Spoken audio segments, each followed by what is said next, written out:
The Organization for the Prohibition of Chemical Weapons has announced that Syria has destroyed all the production and mixture equipment.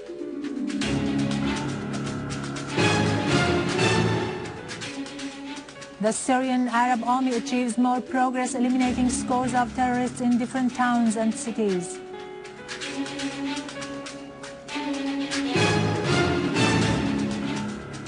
The Syrian army discovers a tunnel which is 300 meters long and 5 meters deep connecting Arbin with Harasta.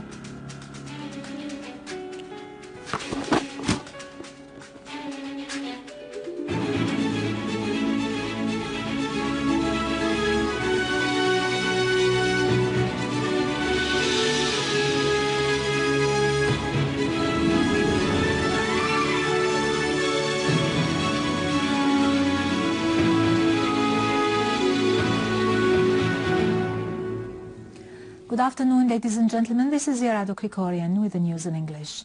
The Organization for the Prohibition of Chemical Weapons has announced that Syria has destroyed all the production and mixture equipment at its declared chemical installations within the timetable set for eliminating its chemical weapons. The organization said its teams had inspected 21 out of 23 chemical weapons sites across Syria. It pointed out that the equipment of the other two sites, which were difficult to inspect, were moved to other places where they were inspected, and consequently the organization confirmed the destruction of all the equipment in the 23 sites.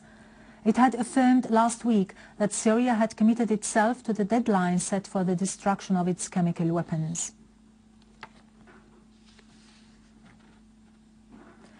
Iranian Foreign Minister Mohammad Jawad Zarif has affirmed in a press conference that Iran would attend the Geneva II conference if invited and would contribute to finding a peaceful solution to the crisis in Syria.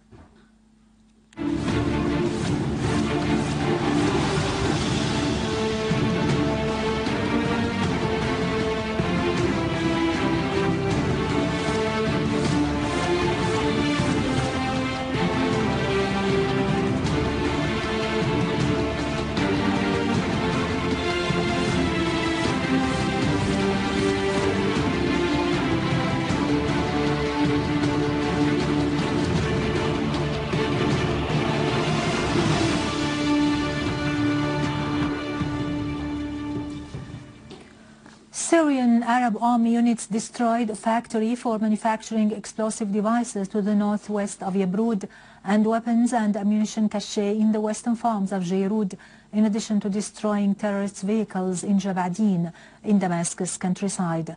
As part of its continuous effort of targeting terrorist groups, units of the Syrian Arab Army discovered a tunnel which is 300 meters long and 5 meters deep, crisscrossed with minor canals and branches connecting the city of Arbin with Harasta in Damascus countryside. The tunnel is equipped with electricity and loaded with explosive devices and dirt barricades.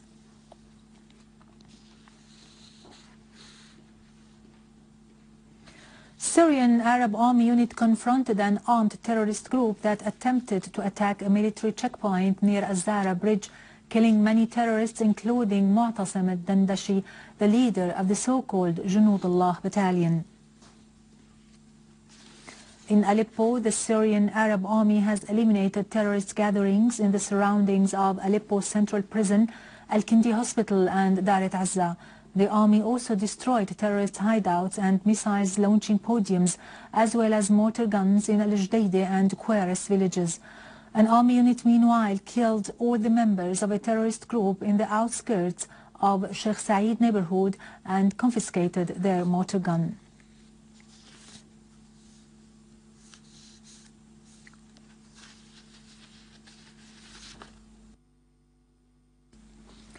In Idlib countryside, the Syrian Arab Army destroyed cars loaded with weapons and ammunition on Binnesh Ta'um road near Saraqib city, killing dozens of terrorists inside them.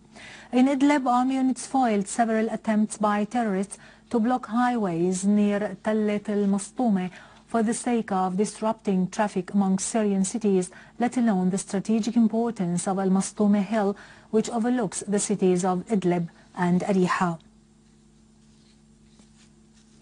In Iraq, the governorate of Babil has disclosed that suicide terrorists had infiltrated from Saudi Arabia, Qatar and Syria to the Triangle of Death area to perpetrate deadly crimes against religious processions during the month of Muharram. Meanwhile, 27 terrorists who had tried to infiltrate from Syria into al-Rotba and al-Qa'im neighborhoods to flee the Syrian Arab Army strikes have been all eliminated by the Iraqi borders guards.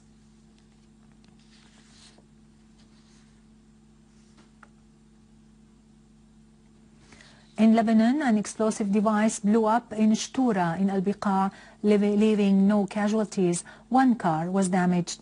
The blast took place at the engineering unit at the Lebanese security forces was trying to dismantle the device behind Al-Mosawi establishment.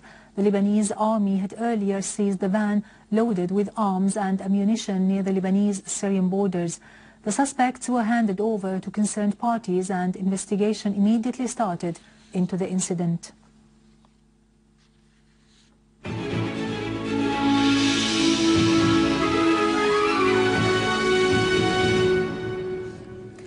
Back to our local news, the Technological Institute for Mechanical and Electric Engineering at Al-Hamak faculty in Damascus University has opened an exhibition for the graduation projects of distinguished students who have excelled in their scientific study so that they would contribute to the establishment of the electronic industry nucleus in Syria. During the opening ceremony of the exhibition, the rector of Damascus University, Dr. Muhammad Amir Mardini, underlined the importance of such projects in igniting the spirit of creativity and invention among Syrian students. The students, who have spent years in preparing the project under the supervision of specialized engineers, wished they would be offered every support from the concerned parties, hoping job opportunities would be made available for all graduates and institutes and labs would be provided with the necessary equipment to improve their efficiency. And now over to the latest business and market news, but after a short break. Stay tuned.